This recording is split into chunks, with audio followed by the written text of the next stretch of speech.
A Câmara dos Deputados aprovou ontem à noite o texto base da proposta da emenda constitucional da reforma eleitoral.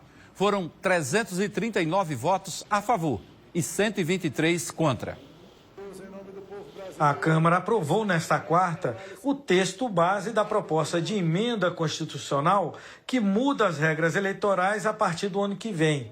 Entre outras mudanças, o texto restaura as coligações partidárias nas eleições proporcionais. Também estava prevista a possibilidade de adotar o chamado distritão, em que deputados federais e estaduais seriam eleitos em votações majoritárias, ou seja, elegem-se os candidatos mais votados. A medida causou polêmica, porque na prática se despreza todos os votos dados em outros candidatos, que servem para garantir o número de cadeiras ocupadas por cada partido. O assunto dividiu o plenário.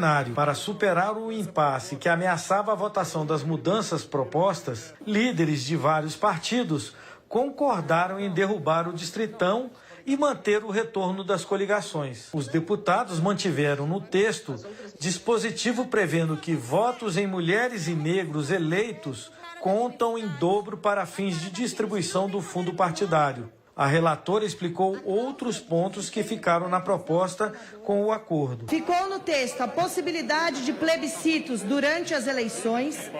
Ficou no texto a anterioridade exigida ao TSE para resoluções ou legislações em torno das eleições. Ficou no texto a data de posse de governador e presidente mudando para o dia 5 e 6 de janeiro. A questão do feriado nacional, a proibição das eleições nas vésperas de feriados nacionais.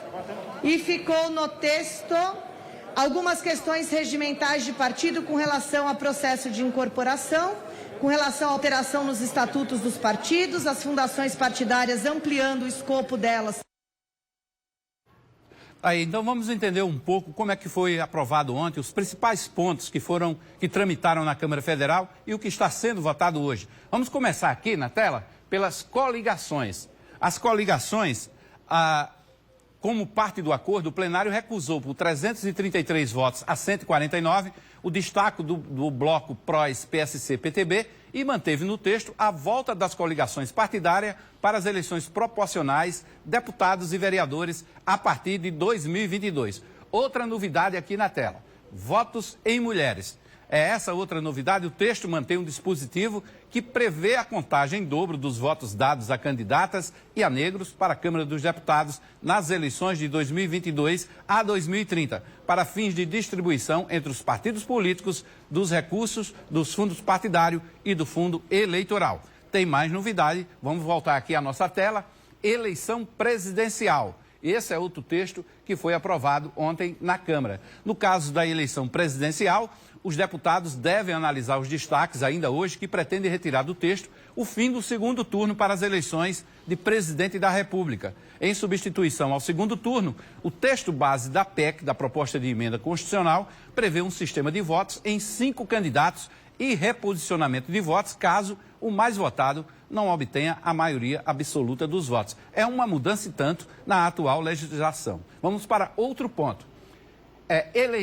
Partido Nacional. O Partido Nacional, esse foi um destaque do PDT e do PSL, pendentes de votação, que pretendem retirar dessa proposta o fim do caráter nacional de partidos exigidos pela Constituição. Ou seja, pode haver a formatação de um partido de forma regional e não mais nacional.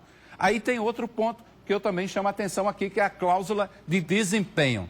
Na cláusula de desempenho, hoje, para ter acesso aos recursos do fundo partidário e à propaganda de rádio e à televisão, tem direito apenas os partidos que conseguirem um número mínimo de deputados federais ou uma percentagem mínima de votos válidos distribuídos em 1/3 dos estados. A PEC prevê acesso ao fundo e à propaganda eleitoral aos partidos que tenham ao menos 5 senadores, alternativamente aos deputados exigidos para as eleições 2022 e 2026, de 11 a 13 deputados federais, respectivamente. Agora a gente muda de tela porque tem mais 5 pontos aqui que eu destaquei nessas mudanças para as eleições a partir do ano que vem. A gente vai falar agora de incorporação de partidos. O texto base da PEC cria regras transitórias para 3 temas. Um desses temas são as sanções recebidas pelos dirigentes do partido.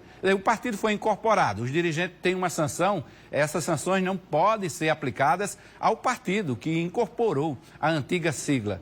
Fundações partidárias de estudos, pesquisa, doutrinação e educação política podem desenvolver atividades amplas de ensino e formação, tais como cursos de formação e preparação em geral, incentivo à participação feminina na política, capacitação em estratégias de campanha eleitoral e cursos livres.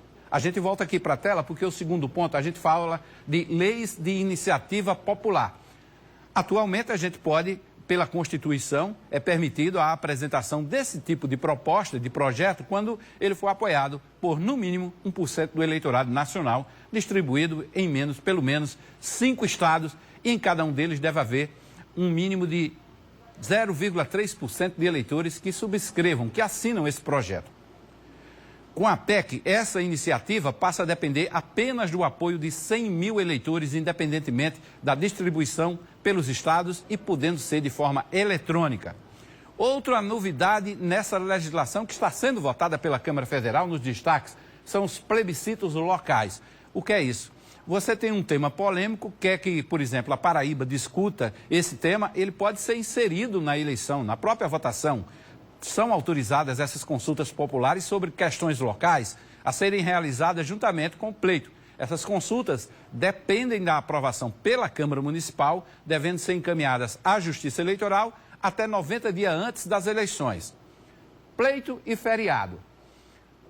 Se inicialmente o domingo das eleições de primeiro e segundo turno cair próximo a um feriado nacional, que irá acontecendo, por exemplo, na quinta ou na sexta-feira antes da votação, ou mesmo na segunda ou na terça, depois do primeiro turno ou do segundo turno, as eleições são transferidas automaticamente para o primeiro domingo seguinte.